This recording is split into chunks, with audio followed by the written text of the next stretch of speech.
আপনারা নবীনপুর যাবেন কেন? সে কথা তো ভালোভাবে বললেন না এখনো। সেখানে কার বাড়ি যাবেন? এই তুমি কি করবে বলো তো জেনে? তুমি তো শুধুমাত্র পৌঁছে দেবে। তোমার যা ভাড়া তার তো 3 গুণ দেবো তোমাকে বলেছি, আবার চিন্তা কিসের? মাঝি জলে দাঁড় ফেলে জলের ওপর ছপাক ছপাক শব্দ করে দাঁড়টা টেনে উঠিয়ে রাখে। কোলের ওপর থেকে একটা বিড়ির প্যাকেট বার করে দেশলাই চালিয়ে বিড়িটা ধরাতে অপর প্রান্ত থেকে আরেকজন বলে ওঠে, এই মাঝি ভাই, একটা বিড়ি খাওয়াও দেখি। অনেকক্ষণ থেকে বিড়ি পাইনি, গলার ভেতরটা কেমন যেন শুকিয়ে কাঠ হয়ে গেছে।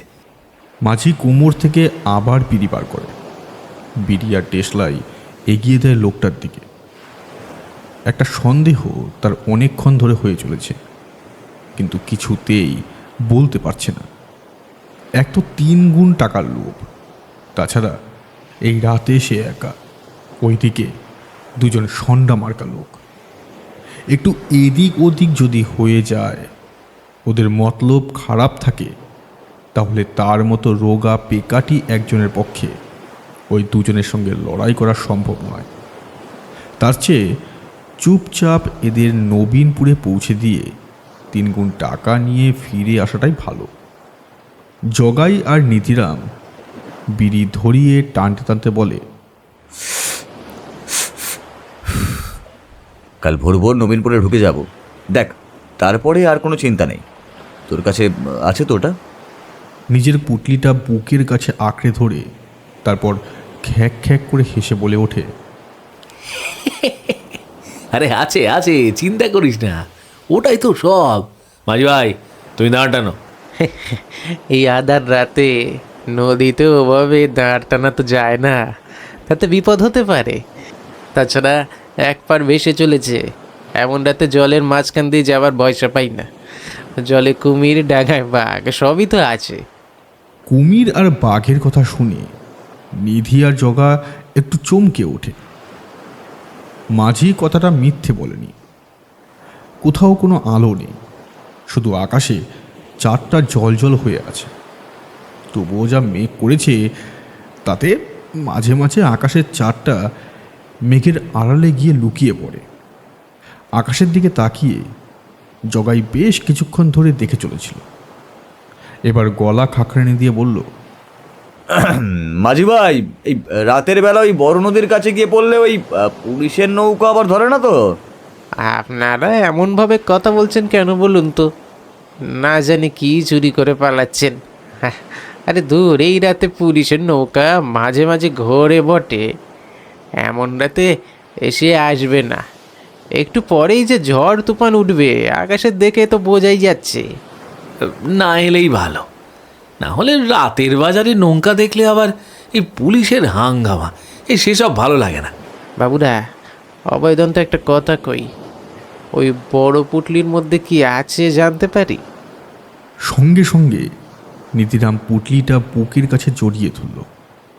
জগাই একটু চেষ্টা করে ধরা গলায় বলল, তোমার থেকে আর লুকিয়ে কি লাভ বলো তো মাঝি ভাই? আসলে বাবার ওই গ্রাম থেকেই 2 দিন আগে ফিরে এসেছি। গ্রামে ছিল আমার এক ভাই, সে ভাই আর ভাইয়ের বউ আর বাবা 3জনই মারা গেছে। তাদের ওই কাজকর্ম করেই ফিরে যাচ্ছি। আর ওই বাড়িতে যা ছিল টুকিটাকি সব ওই পুটলিতে ভরে নিয়েই যাচ্ছি। বুঝতেই তো পারছো মাঝি ভাই, গ্রামের লোক মোটেই আর ভালো না।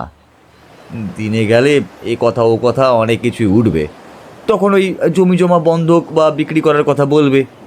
তুমি তো জানোই ভাই, গ্রামের লোককে তো আর সেসব বোঝানো যাবে না যে জমি ওখানেই পড়ে রইল।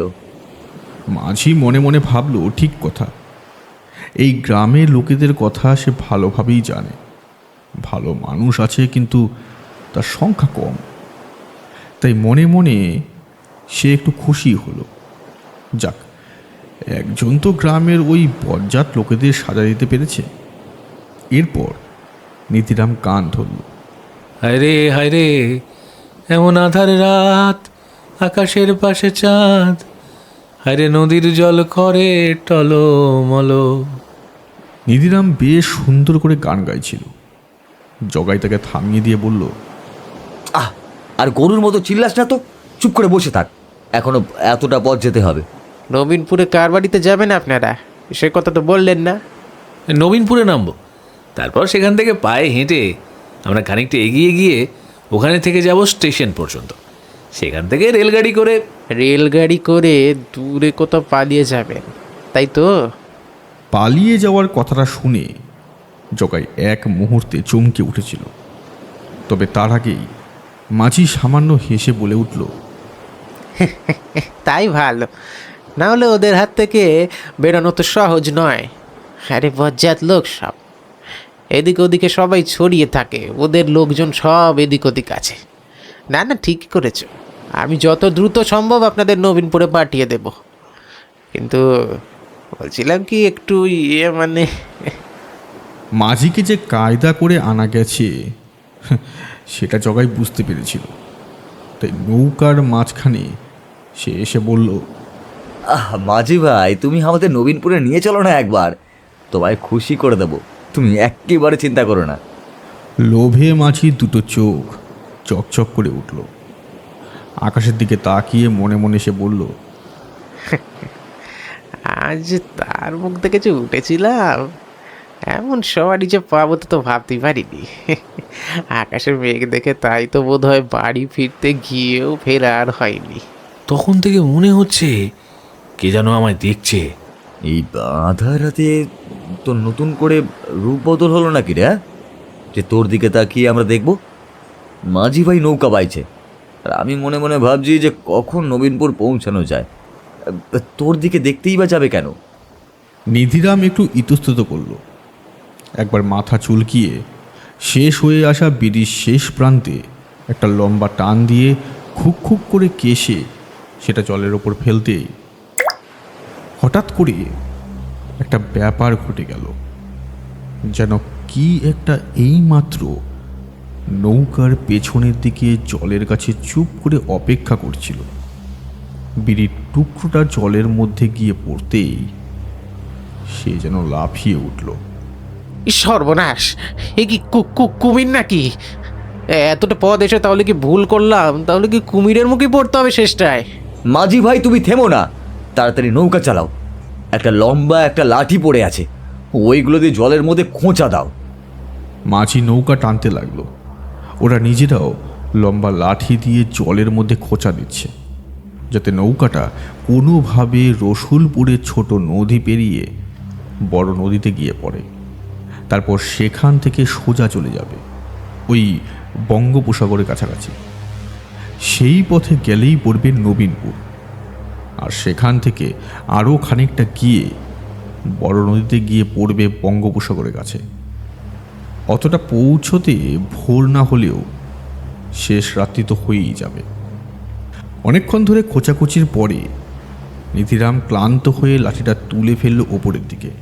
আর ঠিক তখনই তার মনে হলো লাঠির অপর প্রান্তটা যেন কেউ দু হাতে চেপে ধরে জলের নিচের দিকে টানছে।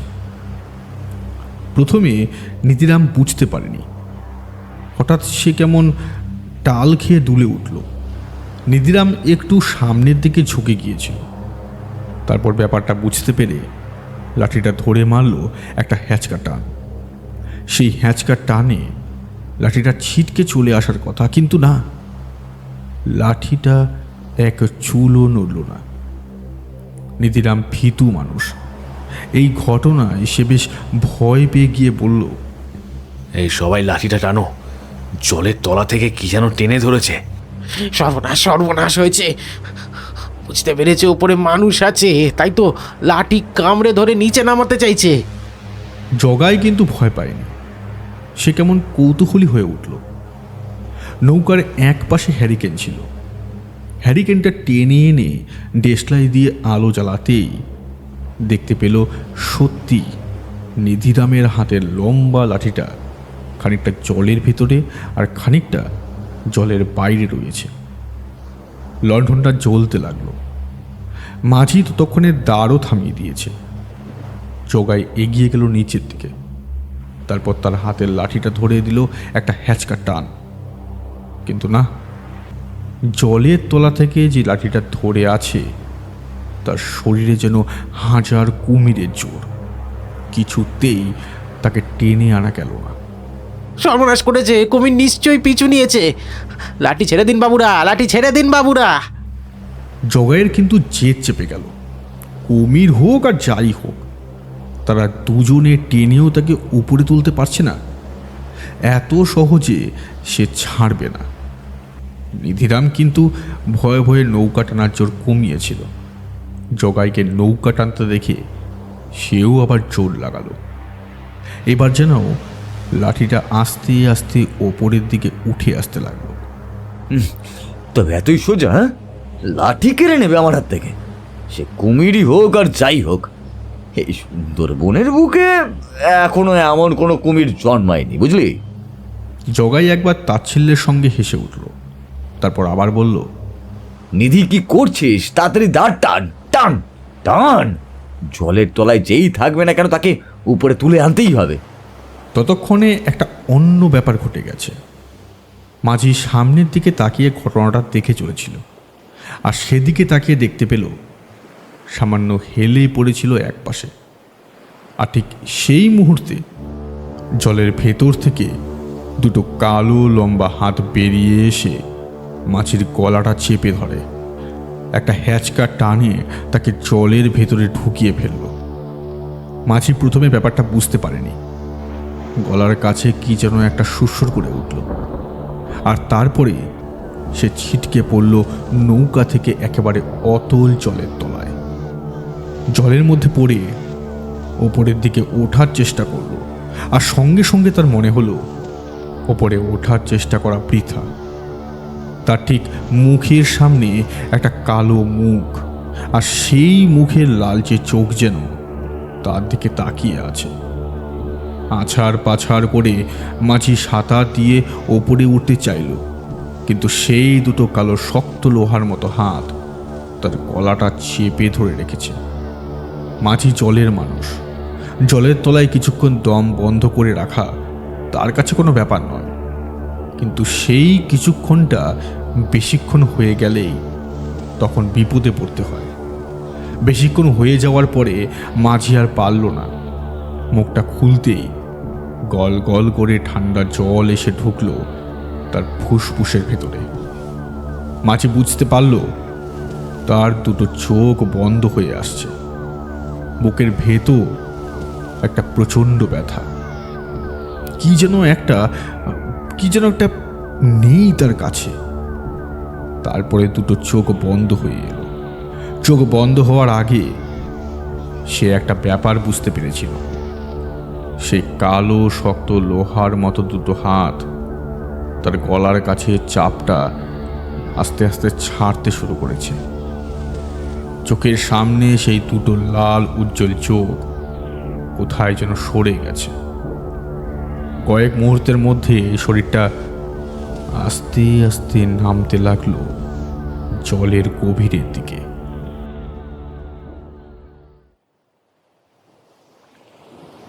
এই ব্যাপারটা কি হলো বলো তো? কি করে এমন? আমি তো কিছুই বুঝতে পারছি না। যে আছে সে লাঠি নিয়ে চলে যাক, এবার নৌকা টেম্পারে নিয়ে যেতে হবে। জগাই কিছু একটা বলতে যাবে, ঠিক তার আগেই একটা চাপা হাসির শব্দ শোনা গেল। হাসির শব্দটা হঠাৎ করেই শুরু হয়ে আবার হঠাৎ করেই থেমে গেল। ওদের দুজনের মনে হলো চারপাশে যেন হাসির শব্দটা ঘুরে বেড়ালো কয়েক মুহূর্তের জন্য। সামনের দিকে একটা ছপ ছপ শব্দ শুনে ওরা সামনের দিকে তাকিয়ে দেখল মাঝি নৌকার এক পাশে দাঁড় ধরে উঠে এসেছে। তাড়াতাড়ি দুজনে এগিয়ে এসে মাঝিকে নৌকায় তুলল। মাঝি তখনও হাঁপাচ্ছে, কোনো রকমে নৌকোতে উঠে এলিয়ে পড়ল। তারপর মাঝি বলল, বড় ভয় পেয়ে গিয়েছিলাম, মনে হলো এখনই বোধহয় মরে যাব, কিন্তু বড় বাঁচা বেঁচে গেছি। আরে মাঝি ভাই, তোমার আবার কি হলো? তুমি জলের মধ্যে শুয়ে পড়লে কেন? না না, কিছু না, তবে কেমন যেন মনে হলো কে একজন আমার গলাটা দু হাতে চেপে ধরে জলের ভেতর টেনে নিয়ে গেল। কিভাবে যে আমি ফিরে এসেছি সেটা আমিই জানি। এই মাঝি ভাই, তুমি যে কি বলো না? এই জলের তলায় তোমাকে কে টেনে নিয়ে গিয়েছিল? মাঝির চোখ ভয়ে তখন কেমন হয়ে আছে। তার ভয়টা একটু বাড়িয়ে দিল নীতিরাম। মাঝির গোটা শরীর জলে জবজব করছে, দুটো চোখ বিস্ফারিত, হাঁ করে হাঁপাচ্ছে মাঝি। সেভাবেই কোনো রকম এসে বলল, আর বলবেন না বাবু, তারপরে কি হয়েছিল আর কি করে বুঝবো? জলের তলায় যে ছিল সে মানুষ হতে পারে না। আর যাই হোক, মানুষ তো সে নয় বাবু। মাঝি ভীষণ ভয় পেয়েছিল। জগাই কিছু একটা আন্দাজ করতে পেরেছিল, তাই এগিয়ে এসে বলল, এই মাঝি ভাই, সত্যি জলের তলায় তুমি কিছু দেখোনি তো? ঠিক তখনই আবার ওদের মাথার উপরে সেই হাসির শব্দটা শোনা গেল। দেখা গেল নৌকাটা দুলতে দুলতে একদম পাড়ের কাছে এসে পড়েছে। নীতি লাফ দিয়ে পাড়ে নেমে বলল, আমার মনে হয় এই রাতে আর নৌকা পথে যাওয়াটা ঠিক হবে না। এইখানেই কোথাও আমরা আশ্রয় নিয়ে তারপর না হয় ভোরবেলা এখান থেকে বেরিয়ে পড়ব। না বাবু, জঙ্গলে কিন্তু বাঘের ভয় আছে। জঙ্গল বাইরে থেকে দেখে যেমন মনে হয় তেমন কিন্তু আসলে নয়। এইখানে দাঁড়ানো আর যাবে না, আমাদের নৌকা পথেই চলতে হবে। তেমন হলে নৌকা মাঝখান দিয়ে নিয়ে যাওয়া হোক, তাহলে আর বাঘের ভয় অতটা থাকবে না। যদি বাঘ নিজে থেকে না আসে তাহলে তো আর কোনো সমস্যাই থাকবে না নিশ্চয়ই। জঙ্গলে নেমে নিধি কিন্তু আর উঠছিল না। হাতের পুটলিটা কোনো রকমে এক পাশ দিয়ে জগাইয়ের দিকে ছুঁড়ে দিয়ে বলল, এই নৌকা এখানে একটু দাঁড় করা, আমি যাবো আর আসবো। নিধি জঙ্গলের ভেতরে হুড়মুড় করে ঢুকে গেল হ্যারিকেনটা সঙ্গে করে। অন্ধকারের মধ্যে জগাই আর মাঝি দুজনে নৌকোর দু প্রান্তে বসে রইল। কাপড়ের পুট্টিটা হাতের কাছে জড়িয়ে ধরে জগাই ভেবে চলেছিল, জলের তলা থেকে কে টানলো আর কেনই বা জলের তলায় নিয়ে যাবে সে। মাঝি কিন্তু একইভাবে চুপ করে বসেছিল। জলে ভিজে সে কেমন যেন শান্ত হয়ে এসেছে। জগাই জলের দিকে তাকিয়েছিল, আর ঠিক তখনই তার মনে হলো জলের ভেতরে বেশ খানিকটা দুলে উঠল। ব্যাপারটা ঠিক কেমন সেটা জগাই নিজেও বুঝতে পারল না। জলের মাঝে যদি কোথাও সামান্য আলোড়ন হয় তাহলে তার রেশ নদীর পাড় পর্যন্ত এসে পৌঁছায়। সেই জলে ঢেউ নেই, শান্ত জল। সেই জলের মধ্যে একটা অল্প ঢেউ যেন নৌকার পাশ দিয়ে অনুভব করতে পারল জগাই। কারণ শুনতে অদ্ভুত লাগলেও জগাই নিজের হাতটা জলের মধ্যে মাঝে মাঝে ঝুলিয়ে নিয়েছিল, কিন্তু ঢেউটা আসতেই সে তাড়াতাড়ি হাত সরিয়ে নিল। তার হাত সরিয়ে নেওয়ার আগের মুহূর্তে যেন কি একটা তার হাত লক্ষ্য করে উপরের দিকে উঠে আসছিল। ভয় পেলেন নাকি বাবুরা? না না, ভয় পাবো কেন? কিন্তু তুমি কি করে বুঝলে যে আমি ভয় পেয়েছি? তা তো বোঝাই যাচ্ছে বাবু, অন্ধকারেও আমরা দেখতে পাই। না হলে জলের ভেতরে রাখা হাতটা হঠাৎ করে আপনি তুলে নিলেন কেন? ওই কাপড়ের মধ্যে যা আছে তা আমায় মিথ্যে কথা বলবেন না তো? মিথ্যে? না না, মিথ্যে কথা কেন বলতে যাবো বলো তো? আর তোমারই বা এমন কেন মনে হচ্ছে যে আমি তোমাকে মিথ্যে কথা বলছি? সবাই বুঝতে পারল তার গলাটা কেমন যেন কেঁপে উঠল। আর ঠিক তখনই মাঝি অদ্ভুতভাবে হেসে বলল, আমার মনে হলো বাবু, তাই তো বললাম। ওই লোকটা যেমনভাবে পুটলিটাকে আঁকড়ে ধরে রেখেছিল, কি মনে হচ্ছিল জানেন? ওতে এমন কিছু আছে যা অনেক দামি। হ্যাঁ, দামি জিনিসই আছে। আমার বাবার ছবি আছে একটা, তাছাড়াও আরও অনেক কিছুই আছে, তা তুমি বুঝবে না। নিধিরামটা গেল কোথায়, আর এখনো বা ফিরছে নাই বা কেন? মাঝি আর কিছু বলল না, চুপ করে হাসতে লাগলো।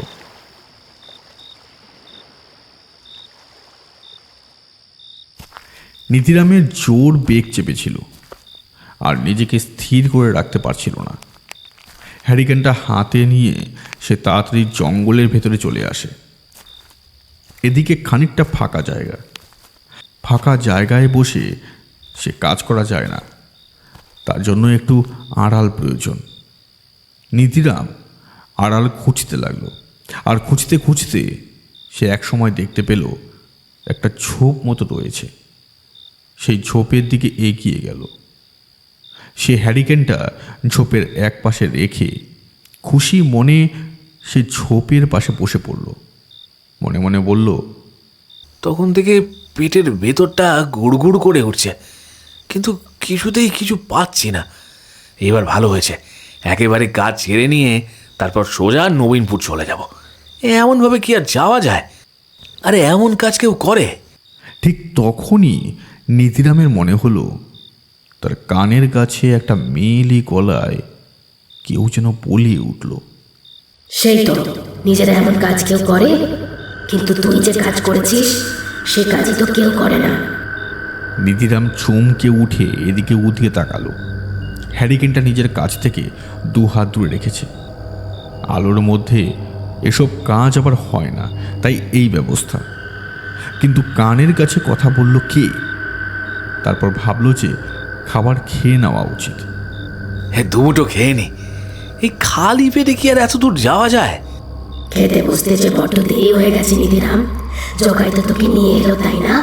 কিন্তু তুই যে ওর সঙ্গে এসে বড় ভুল করেছিস। আশ্চর্য, কে কথা বলছে? চারপাশে তো কেউ নেই, অথচ একটা মেয়ের গলা বলে মনে হচ্ছে। আমায় চিনতে পারছিস না নিধিরাম? আমায় এর মধ্যে ভুলে গেলি? নিধিরাম কিন্তু এবার ভয় পেয়েছিল। গলাটা যেন তার চেনা বলে মনে হলো, কিন্তু সহজে সে উঠে দাঁড়াতে পারছে না। পালাতে গেলে তাকে উঠে প্রথমে তার জামা কাপড় ঠিক করতে হবে, তারপরে হ্যারিকেনটা তুলতে হবে, তারপর পালাবার কথা। কিন্তু চারপাশে যাকে দেখা যায় না, তার কথা শোনা যায়, তার হাত থেকে কি এত সহজে পালানো যাবে? কে কে তুমি? আমি চিনতে পারছি না। কে কথা বললে? আর কোথায় তুমি? আমায় তুই চিনতে পারছিস না?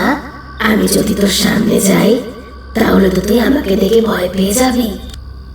সঙ্গে সঙ্গে নিধিরাম দেখতে পেল তার বসে থাকা জায়গাটা থেকে প্রায় 10 হাত দূরে একটা কালো ছায়া মূর্তি কখন যেন এসে দাঁড়িয়েছে।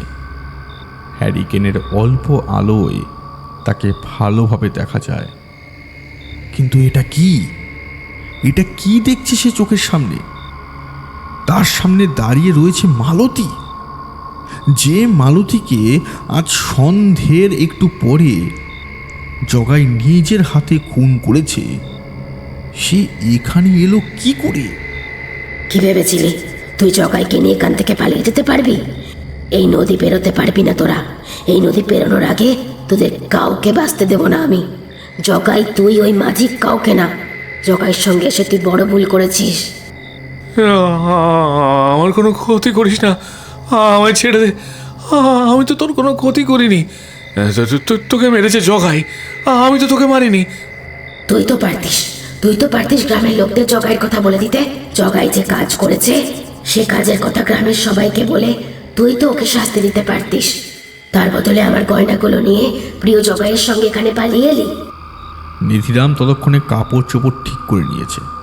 হ্যারিকেনটা এক হাতে তুলে নিয়ে সে যেদিকে পারল দৌড়তে লাগলো, আর চিৎকার করে বলতে লাগলো, আমায় মারিস না মালতী, মালতী, আমায় মারিস না, আমায় ছেড়ে দে মালতী, আমায় ছেড়ে দে। হঠাৎ করেই সেই কথাটা বন্ধ হয়ে গেল। নিধিরাম একবার থমকে চারপাশে তাকিয়ে দেখল, কোথাও কেউ নেই। কিন্তু দৌড়ে দৌড়ে শেষে ভুল করে জঙ্গলের ভেতরের দিকে সে এসে পড়েছিল। জঙ্গলের বাইরের দিকে নদীর পথটা যে কোথায় সেটা সে ঠিক মনে করতে পারল না। কোনো রকমে ভয়ে কাঁপতে কাঁপতে আবার পেছনের দিকে হাঁটতে শুরু করলো। মাঝে মাঝে এদিকে ওদিকে তাকিয়ে দেখল, কিন্তু কোথাও কিছুই নেই। নিধিরাম হাঁপিয়ে গিয়েছিল। একটা বড় গাছের কাছে এসে গাছের গুড়ির গায়ে একটা হাত দিয়ে ধরে লণ্ঠনটা অন্য হাতে রেখে হাঁপাতে লাগলো। জগা ভাই, তোর জন্য আমাদের সবাইকে বিপদে পড়তে হবে। বারবার বারবার বললাম, তখন আমাদের কথা শুনলি না। নিধিরাম দেখতে পায়নি সে যেই গাছের কাণ্ডের কাছে হেলান দিয়ে দাঁড়িয়েছে সেই গাছের একটা নিচু মোটা ডালের ওপরে পা ঝুলিয়ে কে যেন বসে রয়েছে। নিধিরাম নিজের মনে কথা বলে চলেছে আর হাঁপাচ্ছে, আর সেই কালো মূর্তিটা গাছের ওপর বসে দুটো পা তোলাচ্ছে আর আস্তে আস্তে হেসে চলেছে। সেই হাসির কোনো শব্দ নেই। নিধিরাম ডান হাত একবার মুখের ওপর চালিয়ে নিল, লণ্ঠনটা নিচে নামিয়ে রেখে একবার পেছনের দিকে তাকাতে যাবে এমন সময় দেখতে পেল উপর থেকে ধূপ করে কি যেন একটা নিচে নেমে এলো তার মুখের একদম কাছে। সে দেখতে পেল একটা বীভৎস মুখ, মাথার লম্বা চুলগুলো ঝুলে পড়ছে নিচের দিকে, দুটো লাল টকটকে চোখ, মুখের অবস্থা ভয়ঙ্কর, মুখের দাঁতগুলো অদ্ভুতভাবে হাসছে। একটা অদ্ভুত ভয়ঙ্কর মূর্তি গাছের ডাল থেকে উল্টো হয়ে নিধিরামের মুখের কাছে ঝুলে পড়েছে। দৃশ্যটা দেখেই নিজের শরীর থেকে প্রাণবায়ু বেরিয়ে গিয়েছিল। নিধিরাম এমনিতেই একটু ভীতু প্রকৃতির মানুষ, মুখের সামনে এমন একটা দৃশ্য দেখে তার হৃৎপিণ্ড জবাব দিয়ে দিল। সঙ্গে সঙ্গে বুকে হাত দিয়ে নিধিরাম মাটির ওপর পড়ে ছটপট করতে লাগলো। তার মনে হলো গোটা পৃথিবীটা চোখের সামনে কালো হয়ে এসেছে। বুকের ভেতরের প্রচণ্ড ব্যথা যেন গোটা শরীরে আস্তে আস্তে ছড়িয়ে পড়তে শুরু করেছে। ছটপট করতে লাগলো নিধিরাম। তার হাত পা জঙ্গলের মধ্যে কিছু যেন একটা খুঁজতে লাগলো, আর তার মধ্যেও সে দেখতে পেল সেই ছায়া মূর্তিটা হাঁটতে হাঁটতে তার মাথার একদম কাছে এসে দাঁড়িয়েছে। তারপর আস্তে আস্তে বলছে, কি দোষ ছিল আমার নিধিরাম? কি দোষ ছিল আমার? কেন করলি আমার সাথে, কেন করলি এমন? নিধিরাম কোনো উত্তর দিতে পারল না। উত্তর দেওয়ার মতো সময় তার সেটা নয়। আস্তে আস্তে তার দুটো চোখ বন্ধ হয়ে আসতে লাগলো।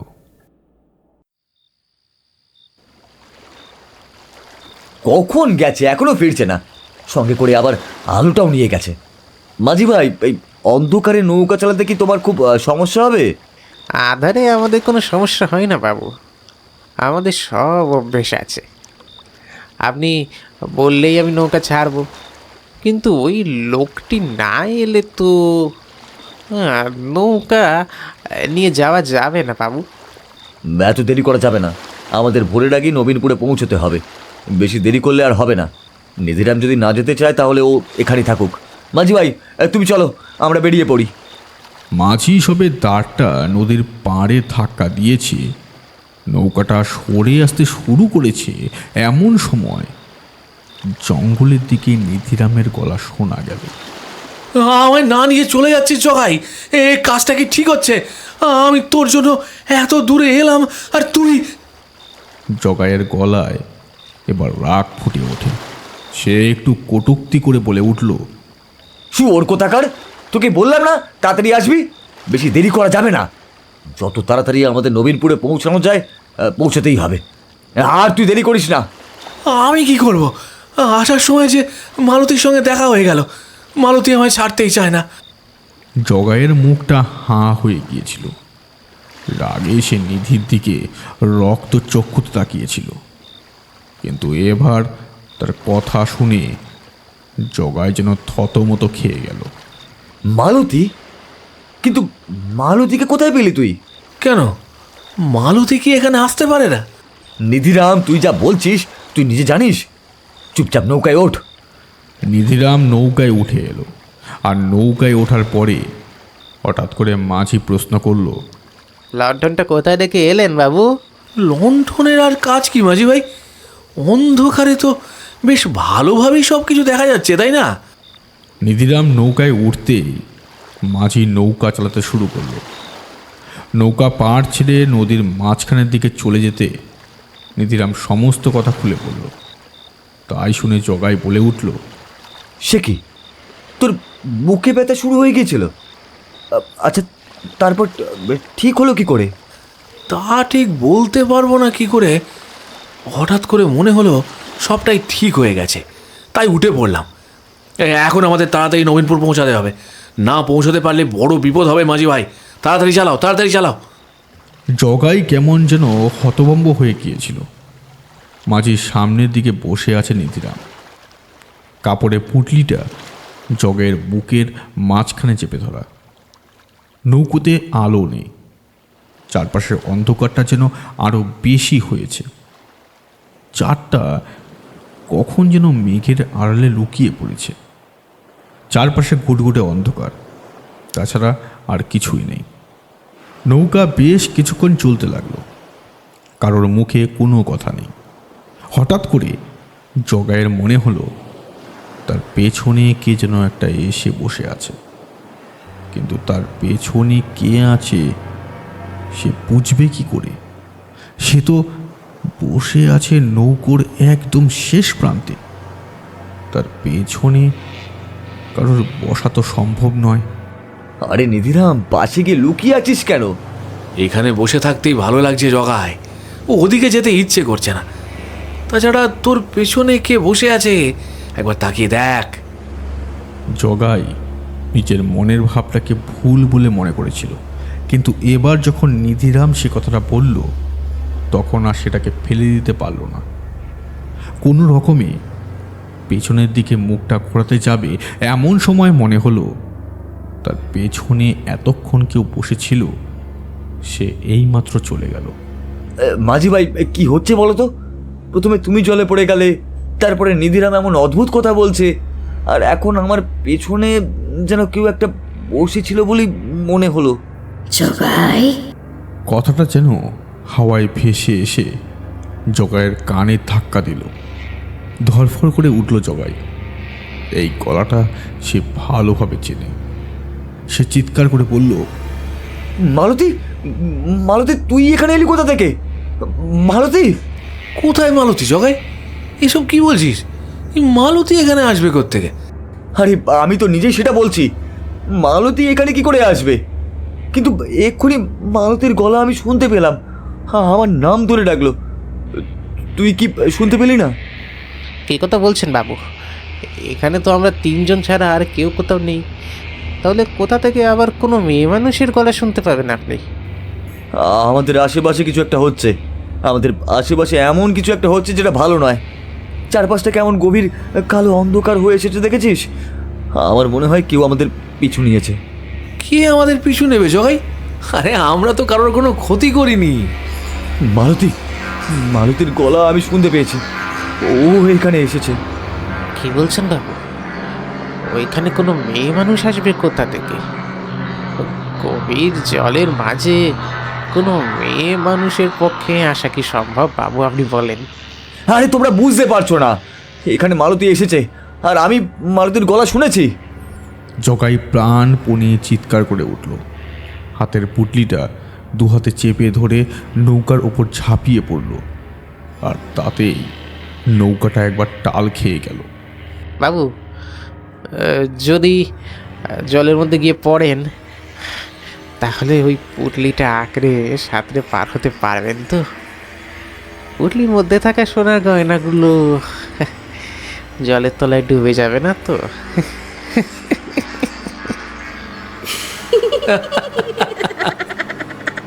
কথাটা বলে মাঝি অদ্ভুতভাবে হেসে উঠল, আর তার হাসিতে যোগ দিল নিধিরাম। নিধিরাম আর মাঝির হাসিতে চারপাশটা ভরে উঠল। তবে জগাইয়ের মনে হলো আরও একজন হাসছে, একটা মেয়েলি গলায় কেউ হাসছে, কিন্তু মেয়েটি কে? জগাই নিধিরাম আর মাঝির মাথার ওপরের দিকে তাকালো। জলের ভেতর থেকে কি একটা যেন উঠে এসেছে উপরের দিকে, একটা কালো লম্বা মস্ত ছায়া। নিধিরাম আর মাঝির মাথার উপর দিয়ে যেন এগিয়ে আসছে জগাইয়ের দিকে। দুটো লাল রঙের চোখ আর তার সঙ্গে বিভৎস একটা মুখের অবয়ব, সেটা অন্ধকারে ভালোভাবে দেখা যায় না, কিন্তু তার মধ্যেও যেন জগাই ব্যাপারটা বুঝতে পারল। চিৎকার করে দু হাতে নিজের চোখ ঢেকে ফেলল সে। আর তারপরেই চারপাশের আকাশ বাতাস কাঁপিয়ে শুরু হলো একটা ঝড়। এবার ঝড়ের সঙ্গে সঙ্গে দু এক ফোঁটা বৃষ্টি এসে পড়ল জগাইয়ের গায়ের ওপর। সঙ্গে সঙ্গে জগাই সামনের দিকে তাকিয়ে অবাক হয়ে গেল। কোথায় নিধিরাম, কোথায় মাঝি? নৌকার মধ্যে সে একা রয়েছে। নৌকাটা নদীর একদম মাঝখানে এসে পড়েছে, কিন্তু ছায়া মূর্তিটা নৌকাটার ওপর দিক থেকে এগিয়ে আসছে তার দিকে। কে তুমি? আমায় ছেড়ে দাও, আমায় ছেড়ে দাও তুমি। তোকে ছেড়ে দেবো? তোকে ছেড়ে দেবো? দেবো কি করে? মনের ভেতরে পাপ নিয়ে যারা এই নদীর জল দিয়ে যায়, তাদের আমি এত সহজে ছাড়ি না। তোরা যখনই সাগরতলার ঘাট পেরিয়েছিস, তখন থেকেই তোদের মনে পাপের গন্ধ পেয়ে আমি পিছু নিয়েছি। আমি যে জলপিশাচ। কথাটা শুনে জগাইয়ের বুকের ভেতরটা ভয়ে থরথর করে কেঁপে উঠল। এই জল পিশাচের কথা সে আগেও শুনেছে। সে কথা শুনে সে ভয় পেয়ে গেল। নিধিরাম, নিধিরাম, মাঝি ভাই, এই তোমরা সবাই গেলে কোথায়? গেলে কোথায় তোমরা? কিন্তু কারোর কোনো গলা শোনা গেল না। সেই কালো ছায়াটা তখন আস্তে আস্তে নৌকার একদম মাথার ওপরে এসে পড়েছে। লাল দুটো চোখ, আর তার সাথে কালো ছায়াটা যেন আকাশটাকে ঢেকে ফেলতে শুরু করেছে। জগাইয়ের দিকে একভাবে নেমে আসছে সে কালো ছায়া মূর্তি। আর তখন বাতাসে ঝড়ের প্রকোপ নিজের তীব্রতার জানান দিয়ে যাচ্ছে। সাথে শুরু হয়েছে প্রবল বৃষ্টি। কিন্তু আমি তো মালতীকে মারিনি। মালতীর গয়না গাটিগুলো নিয়ে শুধু পালিয়ে এসেছিলাম। মালতীকে তুই মারিসনি, কিন্তু ওই রাতেই যে মালতী মরেছে, তোকে গয়নাগুলো নিয়ে চলে আসতে দেখে সে ছুটে বাইরে বেরিয়ে এসেছিল।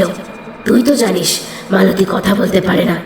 ছুটে আসতে গিয়ে বাড়ির দেওয়ালের কাছে সে ছিটকে পড়ে, আর তারপরেই বাড়ির বাইরের দিকে উঠোনের এক পাশে রাখা লম্বা কাটা বাঁশের খোঁচায় তার পেটের ভিতর গেঁথে যায়। সেখানে আটকা থেকে ছটপট করতে করতে মালতী মরেছে। তুই পাপ নিয়ে এই নদীর জলে পা রেখেছিস। তোকে যে আমি এখন কিছুতেই যেতে দেব না। যদি আমি পাপ করে থাকি, তাহলে তুই নিধিরাম আর মাঝি ভাইকে মারলি কেন? ওরাও পাপ করেছে। নৌকায় ভালো করে তাকিয়ে দেখ, সবাইকে দেখতে পাবি। সঙ্গে সঙ্গে নৌকাটা তুলে উঠল, আর মেঘের কোল থেকে বিদ্যুতের ঝলক ছিটকে এসে যেন দেখাতে চাইল জগাইকে। জগাই দেখতে পেল নৌকার মাঝি, আর তার সঙ্গে বসে রয়েছে মালতী। গোটা শরীর রক্তে ভেসে গেছে। তার পেছনে মাঝি ভাইয়ের গলার কাছে যেন একটা লালচে দাগ ফুটে উঠেছে। নিধিরামের গোটা শরীরটা আগের মতোই আছে, শুধু তার চোখ দুটো কেমন যেন বিস্ফারিত হয়ে গিয়েছে। মালতী প্রথম কথা বলল, কেন আমার গয়নাগুলো নিয়ে পালিয়ে গেলি জগাই? কেন পালিয়ে গেলি? আর যে তুই পালাতে পারবি না, তোকে যে আমার সঙ্গে যেতেই হবে। কেন করলেন এমন বাবু? আমার প্রথমে সন্দেহ হয়েছিল, কিন্তু টাকার লোভে আমায় এই পাপ কাজ করতে হলো। এই নদীতে জল পিশাচের কথা আমি আগেও জানতাম, কিন্তু সে যে এতটা ভয়াবহ হবে তখন আমি বুঝতে পারিনি। আপনার জন্য আমায় মরতে হলো বাবু, আপনার জন্যই আমায় মরতে হলো। জগাই, তোকে তখন বারবার বললাম ফিরিয়ে দিয়ে আয়, ফিরিয়ে দিয়ে আয়। আর ছুটে আসতে গিয়ে মারুতি যখন পড়েছে, নিশ্চয়ই কিছু একটা হয়েছে, না হলে সে নিশ্চয়ই আসতো। আমার কথা শুনলি না। জগাইয়ের মাথার ভেতরটা কেমন যেন পাগল পাগল লাগছিল। তবুও সে দু হাতে কাপড়ের পুটলিটা চেপে ধরে রেখেছে। তার মধ্যে অনেকগুলো সোনার গয়না রয়েছে। পুটলিটা চেপে ধরেই সে এবার নৌকোর ওপর উঠে দাঁড়ালো। আমি যা করেছি ভালো করেছি। তোদের কাউকে আমার কথা শুনতে হবে না, কাউকে আমার সঙ্গে থাকতেও হবে না। ওই জল পিশাচকে আমি মোটেই ভয় পাই না। কথাটা বলে জগাই পুটলিটা দু হাতে জড়িয়ে ধরে জলে ঝাঁপ দিল। তারপর কোনো রকমে এক হাতে পুটলিটা ধরে অন্য হাতে সাঁতার কাটতে কাটতে অন্য পাড়ের দিকে চলল। একবার বিদ্যুৎ চমকের মধ্যে পেছনে তাকিয়ে দেখল নৌকাটা আগের মতোই ভেসে রয়েছে, আর নৌকার ওপরে আগের মতোই বসে রয়েছে 3 জন। আমায় মারবে? আমার নাম জগাই।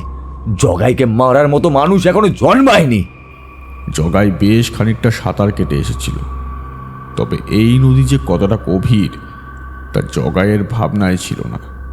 সে যত সাঁতার কাটতে লাগলো পাড়ের দিকে, ততই যেন মনে হলো নদীর পাড় তার থেকে দূরে সরে যাচ্ছে। এমন কেন হচ্ছে?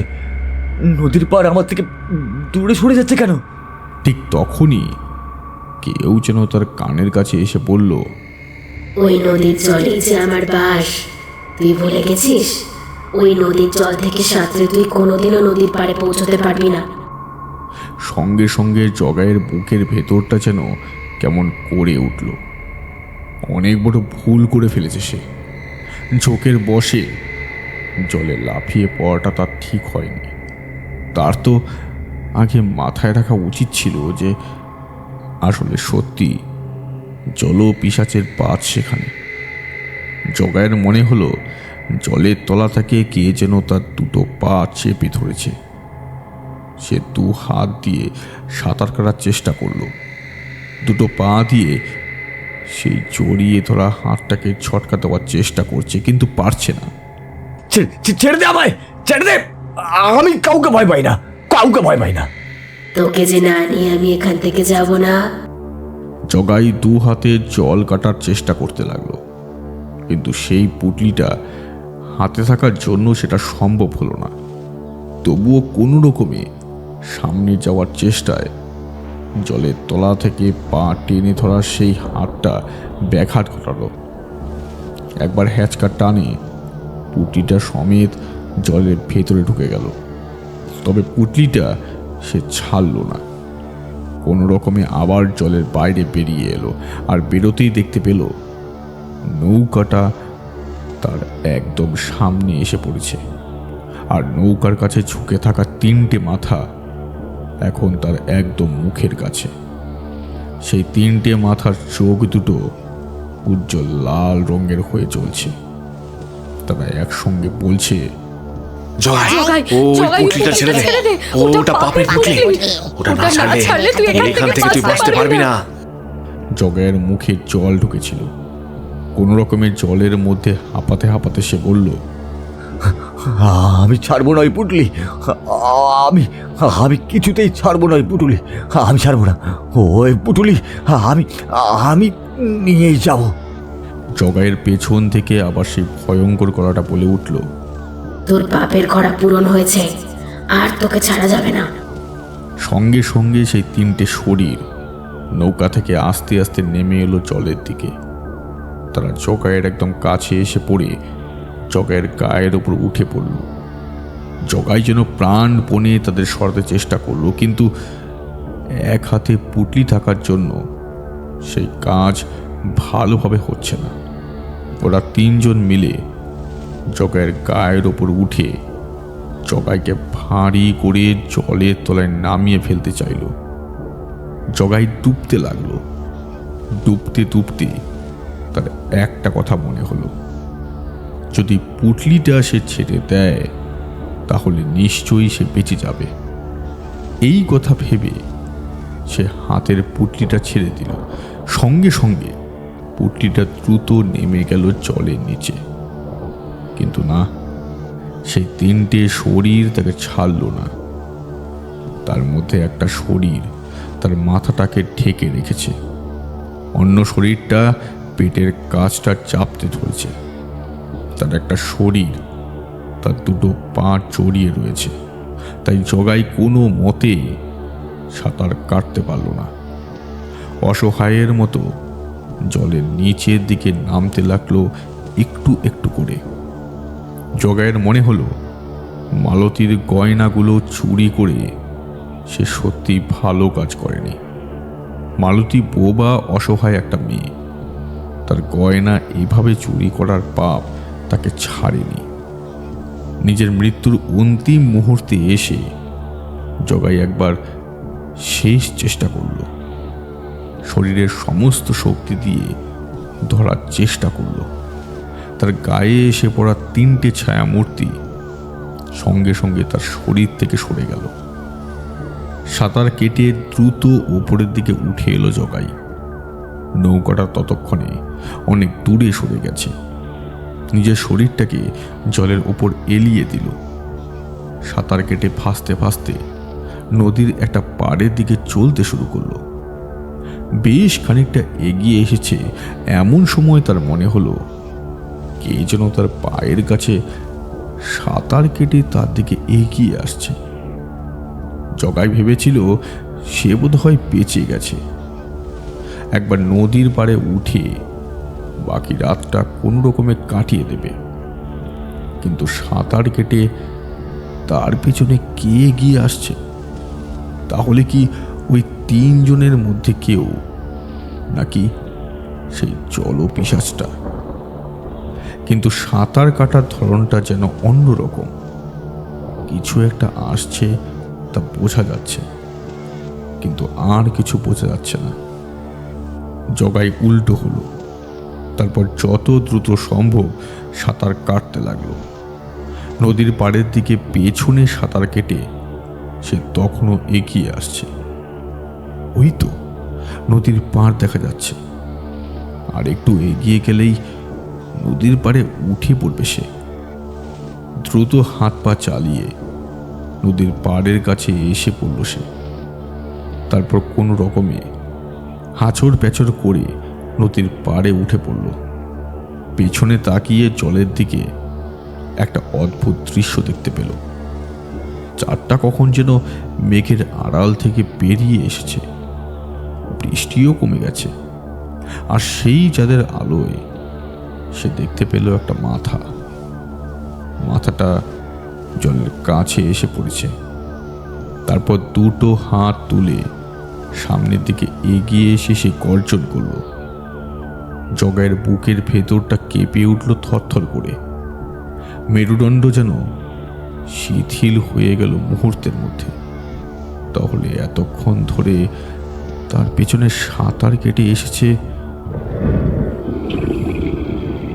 জগাই পালাবার চেষ্টা করলো তাড়াতাড়ি, কিন্তু তার আগেই বাঘটা ঝাঁপিয়ে পড়ল জগাইকে লক্ষ্য করে। জগাই ছিটকে গিয়ে পড়ল মাটির ওপরে। একটা তীব্র গর্জন করে বাঘটা দাঁত বসালো তার ঘাড়ের জায়গায়। জগাই প্রাণপণে চিৎকার করতে লাগলো। ঠিক তখনই দূর থেকে কার যেন হাসির শব্দ ভেসে এলো। কি ভেবেছিলি তুই? ওই পুটলি ছেড়ে দিয়ে জল থেকে উঠে গেলেই বেঁচে যাবি? বাপ বাপ কেউ ছাড়ে না জগাই, বাপ বাপ কেউ ছাড়ে না। মৃত্যুর আগের মুহূর্তে জগাই বুঝতে পারল বাঘের দাঁতের কামড়ে তার বুকের ভেতরটা ছিন্ন ভিন্ন হয়ে গেল মুহূর্তের মধ্যে।